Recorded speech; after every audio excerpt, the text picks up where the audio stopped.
So today's class will be discussing about metabolism of phenylalanine and tyrosine. Phenylalanine and tyrosine.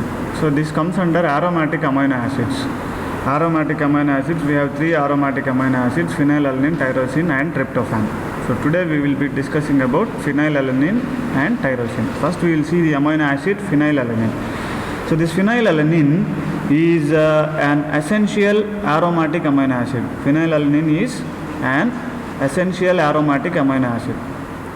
The need for phenylalanine becomes less if adequate tyrosine is supplied in the food.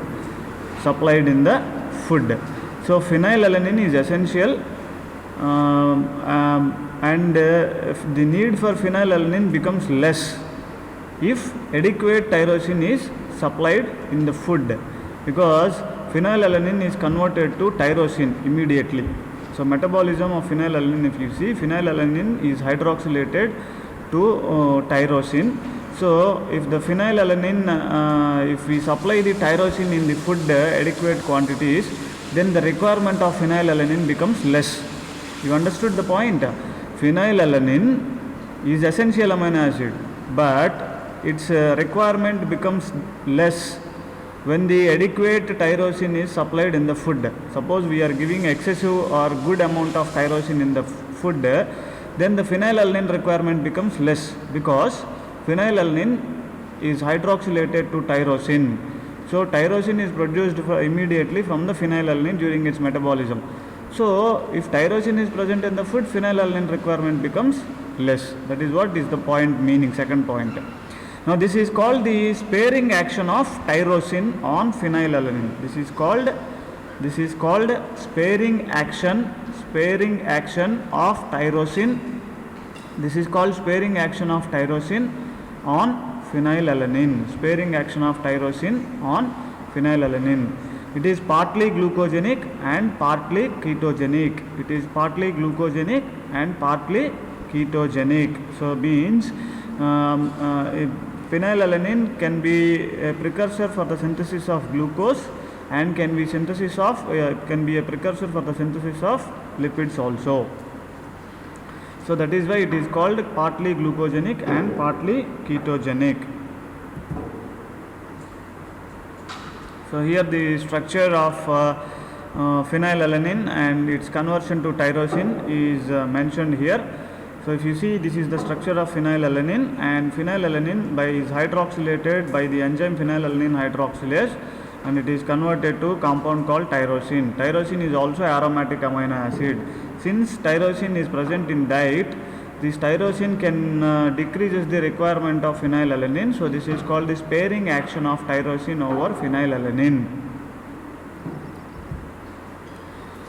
So if you see that reaction, conversion of phenylalanine to tyrosine, the reaction involves addition of hydroxyl group to the aromatic ring by phenylalanine hydroxylase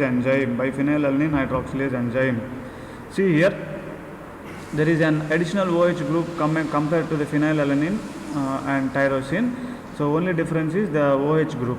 So this is called a hydroxylation reaction because OH group is added. Now it needs NADPH or NADH and tetrahydrobiopterin as coenzymes. So this phenylalanine hydroxylase enzyme requires NADPH or NADH and tetrahydrobiopterin as coenzymes. So this enzyme phenylalanine hydroxylase is a monooxygenase enzyme. One molecule of oxygen is needed in this reaction. So out of which one atom is incorporated in the OH group and the other is reduced to water. So here two oxygen molecules are required. One molecule is incorporated as OH and the other molecule is reduced to the water formation. So this is about the reaction. So this reaction also needs the electron carrier, that is tetrahydrobiopterin, which is synthesized by the reduction of dihydrobiopterin by a reductase using NADPH. So this reaction is needs the electron carrier, that is tetrahydrobiopterin, which is synthesized by the reduction of dihydrobiopterin, by a reductase enzyme using NADPH. So when the hydroxylation reaction is completed, the tetrahydrobiopterin may be regenerated by another NADPH dependent reductase enzyme like glutathione reductase is required for the regeneration of tetrahydrobiopterin after this reaction. So the metabolic fate, if you see, phenylalanine in the body is hydroxylated to tyrosine by the enzyme phenylalanine hydroxylase. So the fate of phenylalanine is nothing but the fate of tyrosine, because it is immediately converted to tyrosine in the body. So tyrosine metabolism is nothing but phenylalanine metabolism. These two, since because the immediate product of phenylalanine is tyrosine. So whatever the degraded products that are formed for tyrosine or the products that are synthesized from tyrosine are also can be synthesized from phenylalanine. So that is why these two aromatic amino acids are studied together. Phenylalanine and tyrosine amino acid metabolism is studied together. Now another amino acid, I said tyrosine, is coming from phenylalanine by phenylalanine hydroxylase enzyme, or tyrosine amino acid itself can be absorbed in the digestive system after the digestion, which is present in the food. So this tyrosine also can enter into the circulation, and this will also undergo further metabolism in the body. So tyrosine, if you see, this is also an aromatic amino acid. It is synthesized from phenylalanine, and so it is a non-essential amino acid. So since tyrosine can be synthesized from phenylalanine, this is a non-essential amino acid. The need for phenylalanine becomes less if adequate tyrosine is supplied in the food. So this is called sparing action of tyrosine on phenylalanine. And tyrosine is partly glucogenic and partly ketogenic amino acid. Now see here the metabolism of phenylalanine and tyrosine is given together in this reaction. If you see, the phenylalanine amino acid is immediately hydroxylated to tyrosine, and tyrosine undergoes further metabolism in the body. So the common pathway for phenylalanine and tyrosine is there. So tyrosine, by the enzyme tyrosine transaminase, undergoes transamination reaction and forms hydroxyphenyl pyruvate. So this is a transamination reaction. The tyrosine undergoes transamination by tyrosine transaminase. It is converted to hydroxyphenyl pyruvate. So here alpha ketoglutarate is converted to glutamate. So this transamination reactions requires this pyridoxal phosphate. PLP means pyridoxal phosphate as coenzyme. So tyrosine is converted to a compound called hydroxyphenyl pyruvate.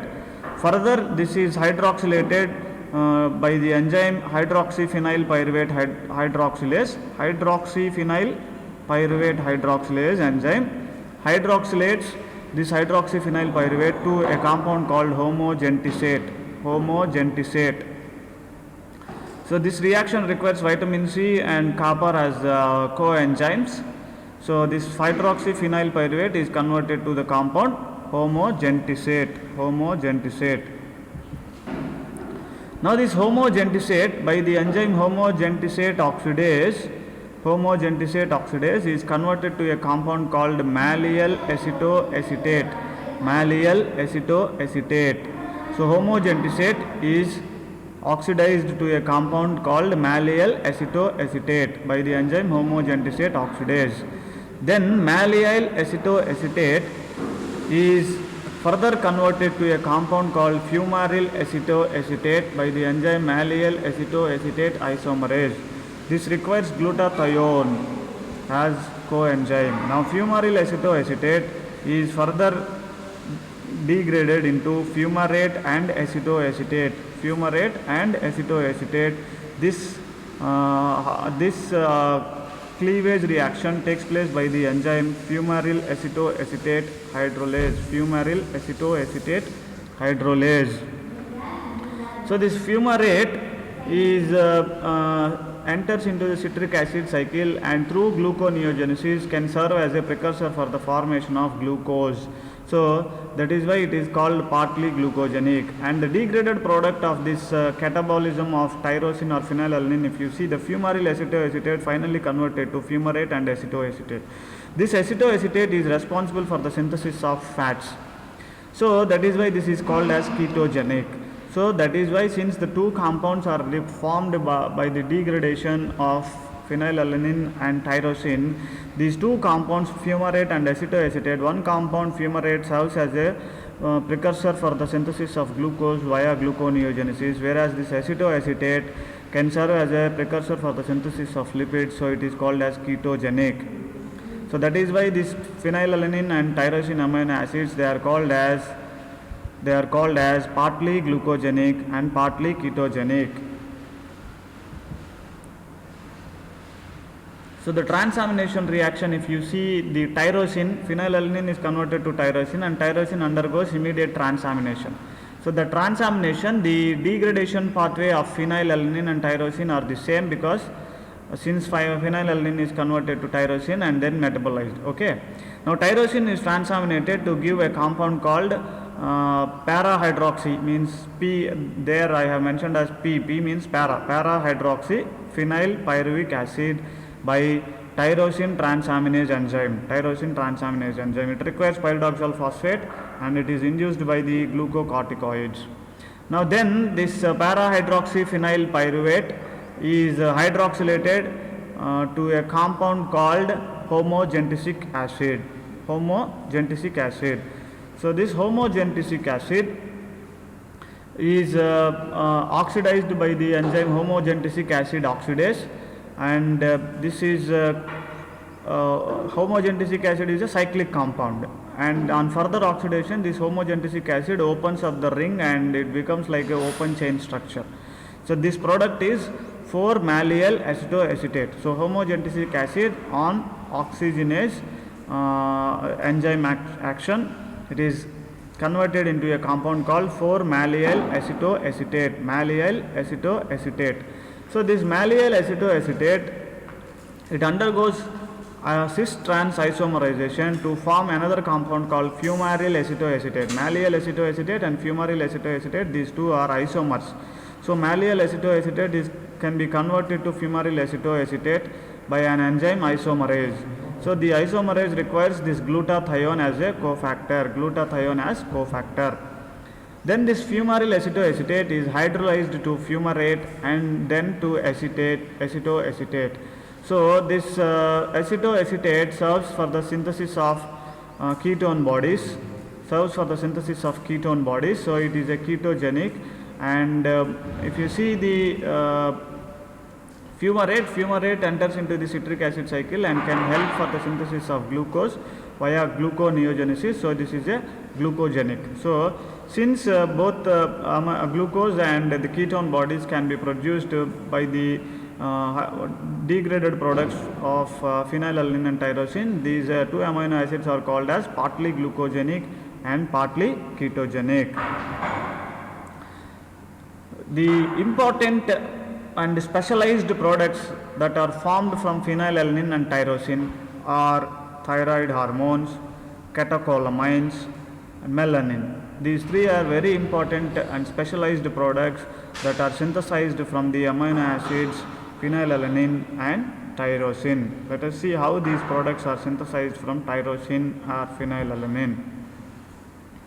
So this diagram shows the formation of thyroid hormones. Thyroid hormones means T3, T4. These two are called as thyroid hormones, T3, T4. So this T3, T4 are formed from monoiodotyrosine. Initially monoiodotyrosine is produced. This monoiodotyrosine, on further iodinization, it becomes 3,5-iodotyrosine, diiodotyrosine, then it becomes 3,5,3-triiodothyronine. 3,5,3-triiodothyronine means monoiodotyrosine means only one iodine compound is there. Diiodotyrosine has 2 iodine molecules in the structure, and if you see the 3 iodine molecules are there, then it is called 3,5,3 triiodothyronine, which is T3. So this is called T3 because why it is called T3? Because it contains 3 iodine molecules in its structure. At position 3, 5 and 3, triiodothyronine is called T3.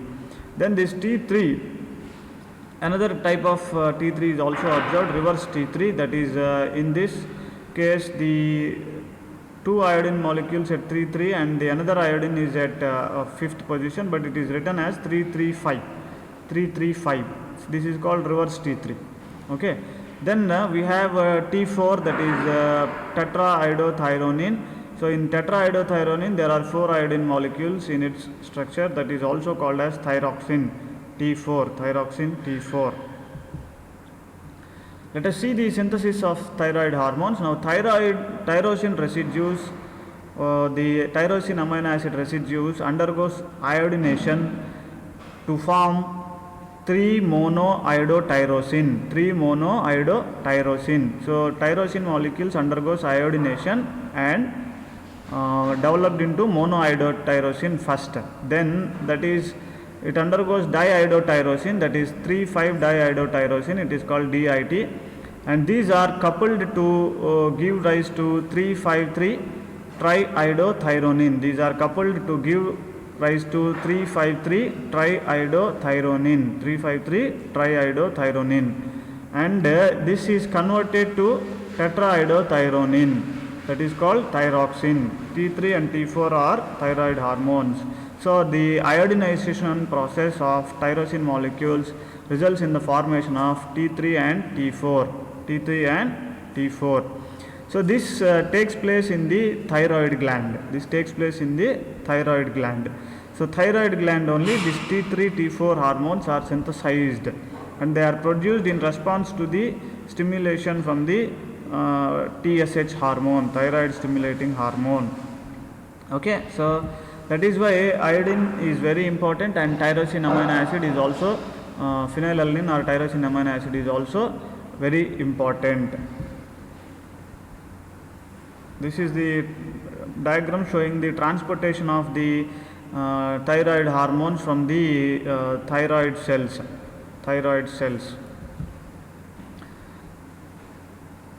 Then another important compound called tyramine. This is produced from tyrosine by decarboxylation reaction. So this tyrosine is decarboxylated to a compound called tyramine by the intestinal bacteria. So the bacteria which is present in the intestine acts on the tyrosine amino acid and decarboxylates this amino acid into a compound called tyramine. This tyramine is present in chocolates, then cocoa, wine, dried fish, processed meat, buttermilk, cheese, yeast, beans, peas, papaya and other processed foods also. They will keep this use this tyramine compound.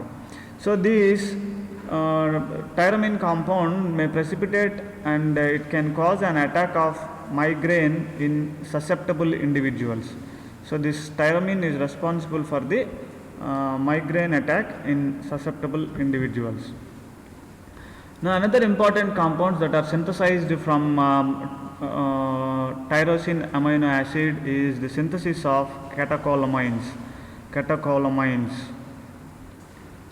So catecholamines, we have epinephrine, norepinephrine, dopamine, norepinephrine, epinephrine, metanephrine. These are all called as catecholamines. Epinephrine and norepinephrine are called catecholamines. These are produced, also synthesized from the amino acid phenylalanine and tyrosine.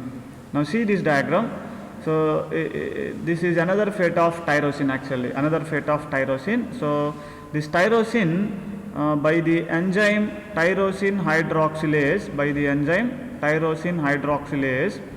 is hydroxylated to a compound called DOPA, means dihydroxyphenylalanine is called, in short it is called as DOPA. Okay. So this compound is produced from the tyrosine by the action of the enzyme tyrosine hydroxylase.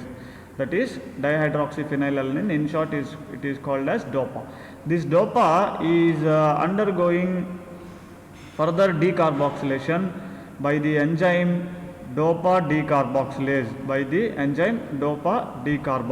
So DOPA decarboxylase does this decarboxylation reaction and converts this DOPA into a compound called dopamine.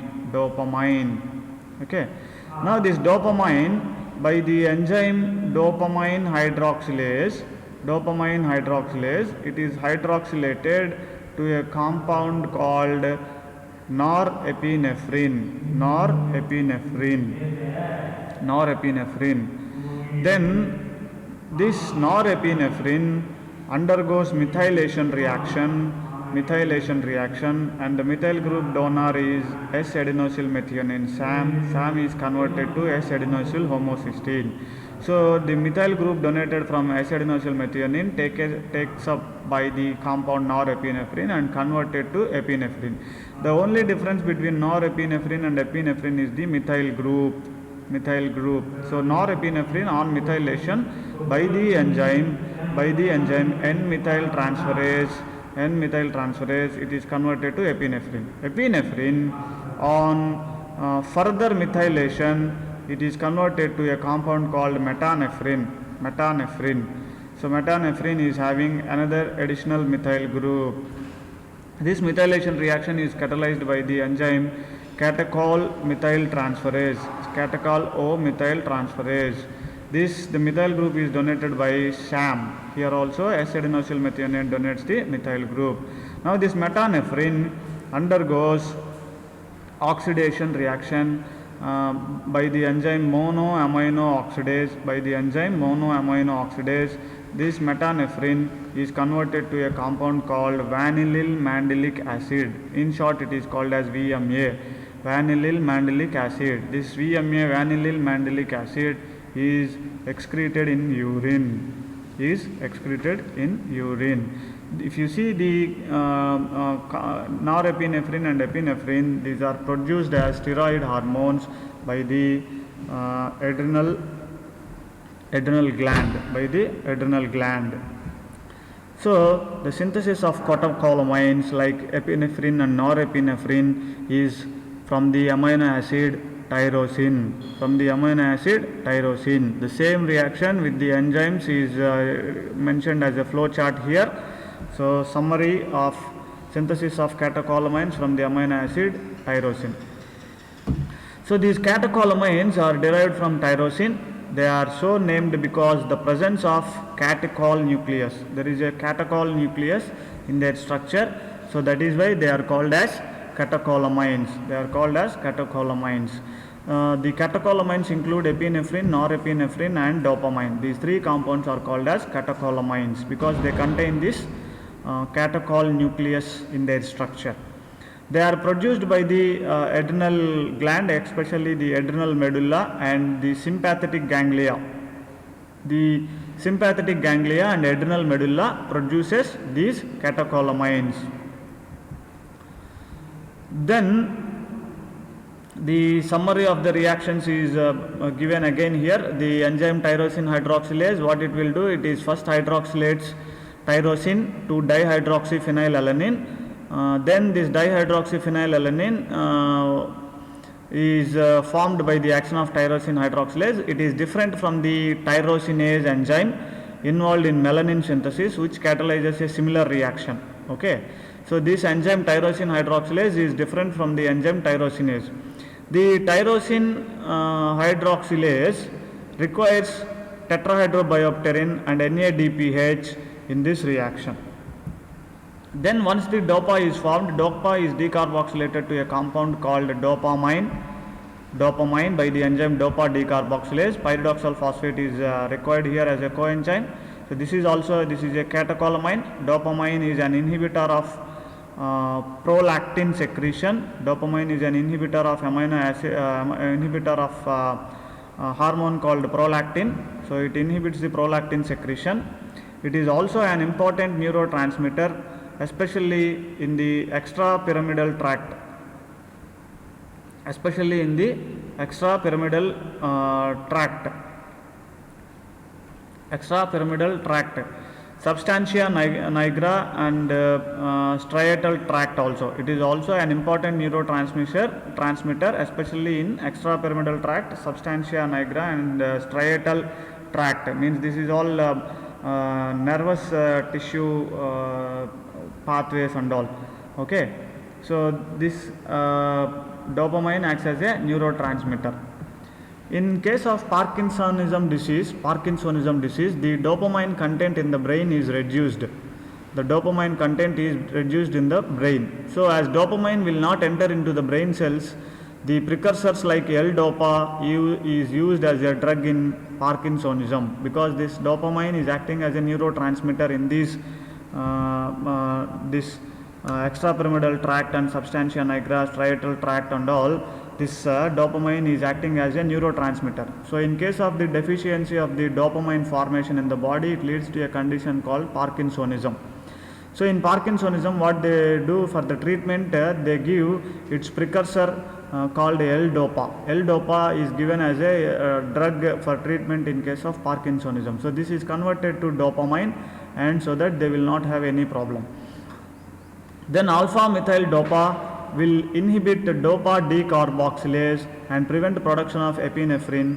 So it is also an antihypertensive drug. Alpha-methyl dopa is used to treat the hypertension, because alpha-methyl dopa will inhibit the dopa decarboxylase enzyme and prevents the production of epinephrine.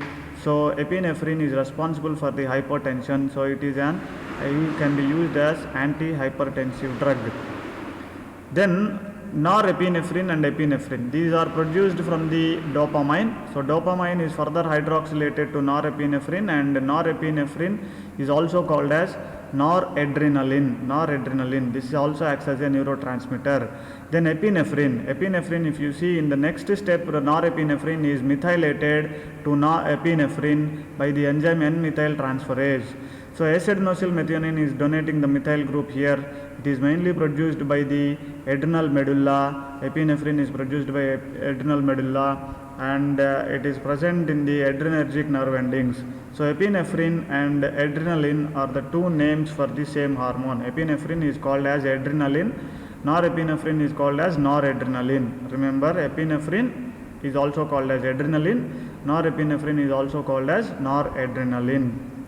These two are produced as hormones by the adrenal medulla.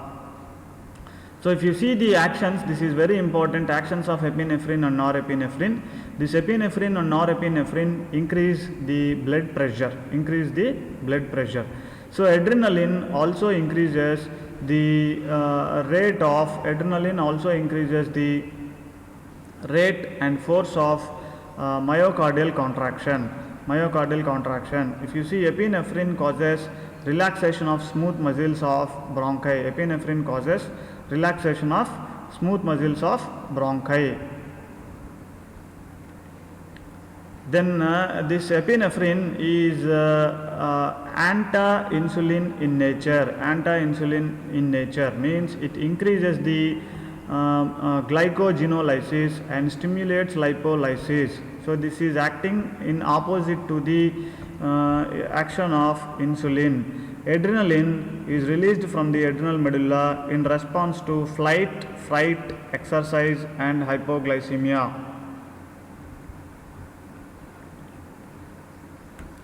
Okay, so let us say I will give you a best example for this. Suppose when you are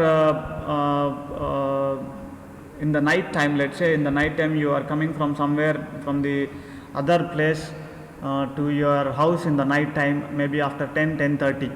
Now 10:30 means there won't be any activity in your village, correct? So there is no activity in your village, so you are the only person coming in the last bus to your village, and from the bus stop you are walking to your house.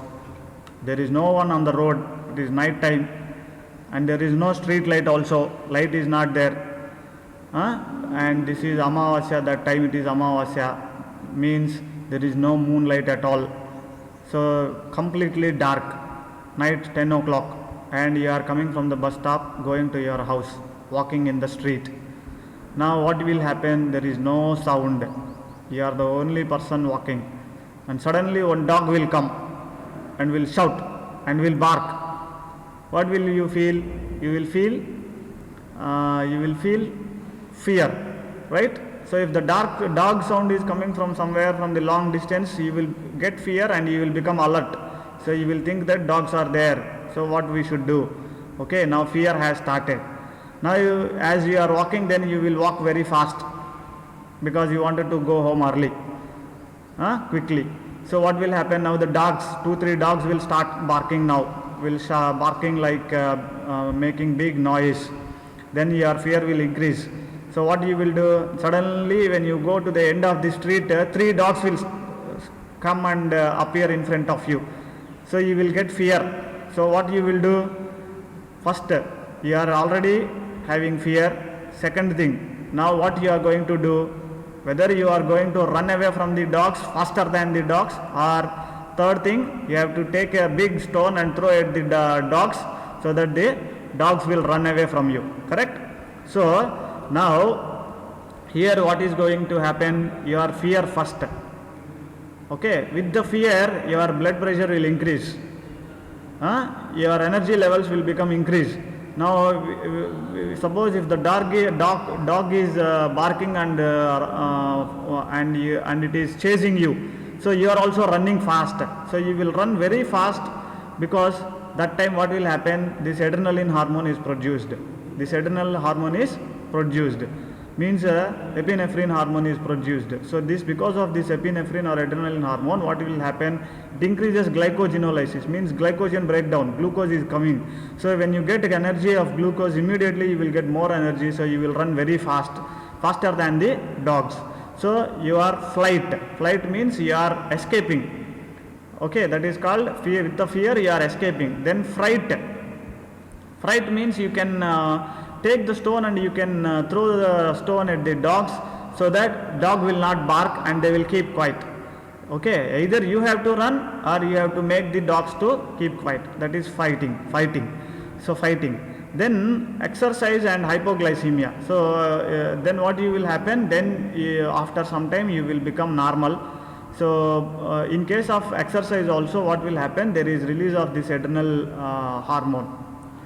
Okay, this can cause hypoglycemia after some time. Okay, so this adrenal hormone is produced in response to the fear, flight and fright. So that is why this is called as 3F, fear, flight and fright hormone. Now the degradation. So once the adrenal hormone or epinephrine hormone is produced, how it is going to be degraded? If you see the half-life of epinephrine, it is very short. Its half-life is only 2 minutes.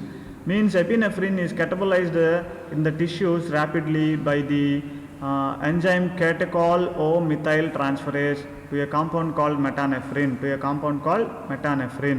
It is then acted upon by monoamine oxidase. This monoamine oxidase will oxidatively deaminate the compounds, and finally it is converted to a compound called vanillyl mandelic acid VMA, and this can be excreted in urine. So synthesis of another important compound, that is melanin, takes place from the amino acids phenylalanine and tyrosine. Melanin, if you see, this is a pigment which gives a black color to the skin and hair. Black color of the skin and hair is because of the presence of the pigment called melanin. There is only one enzyme involved in the synthesis of melanin, which catalyzes the first 2 steps. So the remaining reactions are non-enzymatic and they occur spontaneously. So for the synthesis of melanin, only one enzyme is involved in the first 2 steps, and later on that compound is converted to melanin without the involvement of enzyme, and this reaction takes place spontaneously. So how this melanin is synthesized? Let us see. The first formation of DOPA is a hydroxylated product of tyrosine. Hydroxylation of tyrosine by the enzyme tyrosinase. It is not tyrosine hydroxylase. DOPA formation in case of catecholamines, if you see, tyrosine hydroxylase. That enzyme is different. That is why I have mentioned there itself that tyrosine hydroxylase is different and this is different. This is tyrosinase enzyme. This tyrosinase enzyme makes the hydroxylation on tyrosine compound. So the DOPA is formed, dihydroxyphenylalanine. DOPA, dihydroxyphenylalanine is formed.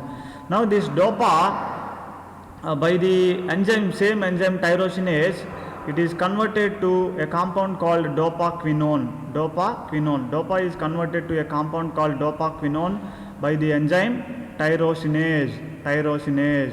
Now this dopaquinone is converted to a compound called indolquinone through a series of reactions involving decarboxylation and oxidations of the side chain. So finally the indolquinone is formed from dopaquinone. This indolquinone is polymerized to a compound called melanin, which is the skin pigment and hair pigment. So tyrosine by the enzyme tyrosinase is converted to dihydroxyphenylalanine, and that is called DOPA. And DOPA undergoes dehydrogenation by the enzyme tyrosinase, is converted to dopaquinone, and this dopaquinone with a series of reactions it is converted to a compound called indolquinone. This indolquinone undergoes polymerization and results in the formation of the pigment called melanin.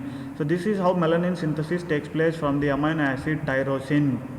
If you see the significance of melanin, the tyrosinase enzyme is copper dependent enzyme. So the deficiency of copper can cause the inefficient action of this enzyme tyrosinase. Okay, inefficient enzyme action of enzyme tyrosinase.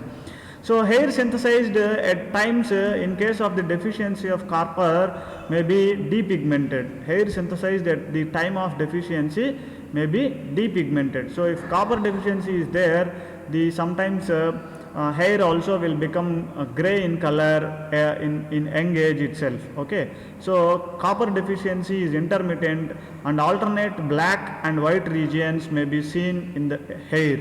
If copper deficiency is intermittent, alternate black and white regions in the hair is seen. Sometimes you will see the hair half region only in white color, half region is in black color. So that is intermittent copper deficiency. So alternate black and white regions may be seen in the hair because this is because of copper deficiency. Because of the copper deficiency, what will happen? The enzyme tyrosinase activity becomes less because copper is required as a coenzyme in this reaction for the formation of melanin. This melanin is associated with a condition called malignant melanoma. So in this what happens? The melanoblasts, especially in the junctional nevi, what will happen? They multiply to give rise to a condition called malignant melanoma. So here what happens? Melanogen may be excreted through urine. In such conditions. Such urine, if kept in a test tube, the upper part of the tube becomes black due to oxidation of melanin. So melanogen is excreted in this malignant melanoma in urine. So when you kept that urine in a test tube and the upper part of the tube becomes black because the melanogen that is present in the urine gets oxidized to a compound called melanin. So urine turns to black in color. Then leukoderma is another disease condition associated with this melanin. So when tyrosinase enzyme or melanin forming cells or both are absent in the epidermis, what will happen? Leukoderma will develop, means white patches. On the skin you can see some white patches. This may be because of the deficiency of the enzyme tyrosinase, so that melanin is not produced, so that skin becomes white in color and you can see the white patches. That condition is called leukoderma. And graying of hair is also seen in such patients. This is due to the disappearance of melanocytes from the hair root. Then another condition associated with this tyrosine metabolism is albinism. Albinism and leukoderma are different actually. In case of albinism, what will happen? Tyrosinase is completely absent in melanocytes all over the body. But in leukoderma, you will see only at few places. The white patches are seen over the body at few places. But albinism, there is complete absence of this tyrosinase enzyme in the body. So the whole body will appear white in color. You might have seen some patients with complete white in color like Europeans in our Indian region. This is because usually the Indians are whitish in color. Their skin is not that much fair. They are somewhat dark or whitish in color. But some people we will see that they are very white like Europeans, and their eyes also they cannot be able to see properly. Their eyes, they will always close their eyes and then see, because the melanin is not even present in the eyes also, right? Okay, so that is called albinism. That is called albinism. Now in this slide I have summarized the complete metabolism of tyrosine. You can see phenylalanine is hydroxylated to a compound called tyrosine. So immediately phenylalanine is converted to tyrosine in the body. So the common metabolism is there for both phenylalanine and tyrosine. Tyrosine is involved in the synthesis of catecholamines called dopamine, norepinephrine and epinephrine, and further dopamine and norepinephrine, they are converted to a compound called vanillyl mandelic acid, VMA, which is excreted in urine. And tyrosine is also involved in the synthesis of a pigment called melanin, which is mainly present in the skin and hair. Through DOPA and dopaquinone, melanin is synthesized. Then tyrosine is required for the synthesis of thyroid hormones T3 and T4. Triiodothyronine and tetraiodothyronine, T3 and T4, is important hormones produced by thyroid gland. So tyrosine is required for the thyroid hormones. Then tyrosine is again hydroxylated to a compound called hydroxyphenyl pyruvic acid, which is converted to homogentisic acid. This homogentisic acid, on further degradation is conversion, it is formed into fumarate acetoacetate, which is finally cleaved to two compounds, fumarate and acetoacetate. Fumarate can serve as a glucogenic compound, whereas acetoacetate serves as a synthesis for ketone bodies formation. So that is why these two, phenylalanine and tyrosine amino acids, are called as partly glucogenic and partly ketogenic. Okay, so this is the summary of tyrosine and phenylalanine and tyrosine amino acid metabolism. Phenylalanine and tyrosine amino acid